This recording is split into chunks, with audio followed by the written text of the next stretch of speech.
আতঙ্ক ছড়াচ্ছেন শরীফুল ইসলাম। পিএসএল এর মাঠে নামলেই প্রথম ওভারে উইকেট নেওয়াটা যেন এখন তার কাছে ডাল ভাত হয়ে গেছে। টানা 2 ম্যাচে নিজের প্রথম ওভারেই আঘাত হেনে লাহোর কালান্দার্সের মেরুদণ্ড ভেঙে দিলেন এই টাইগার পেসার। পাকিস্তানি ব্যাটাররা কি তবে শরীফুলের সুইং পড়ার ক্ষমতা হারিয়ে ফেলেছেন? চলুন এই ভয়ঙ্কর স্পেলের পেছনের রহস্য ফাঁস করি।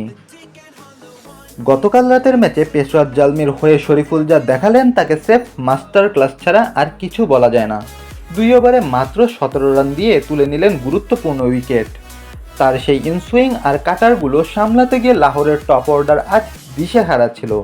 বিশেষ করে প্রথম ওভারেই ব্রেক থ্রু এনে দেওয়ার যে ক্ষমতা শরীফুল দেখাচ্ছেন, তা এই মুহূর্তে পিএসএল এর যে কোনো দলের জন্য সবচেয়ে বড় দুঃস্বপ্ন। নাহিদ রানার গতির পর এবার শরীফুলের সুইং। বাংলাদেশি এই পেস জুটি যেন পাকিস্তান সুপার লিগকে নিজেদের হাতের মুঠোয় নিয়ে নিয়েছেন। বাবর আজমের আস্থার প্রতিদান দিতে একটুও ভুল করছেন না শরীফুল। পাকিস্তান মিডিয়াতে এখন একটাই আলোচনা, শরীফুলকে শুরুতেই না থামাতে পারলে যে কোনো দলের জন্য জয় পাওয়া অসম্ভব হয়ে যেতে পারে। আপনার কি মনে হয়, শরীফুল ইসলাম কি এই মুহূর্তে বিশ্বের সেরা পাওয়ার প্লে বোলার হতে পারে, নাকি তার এই সাফল্য নেহাতি পাকিস্তানি ব্যাটারদের ব্যর্থতা?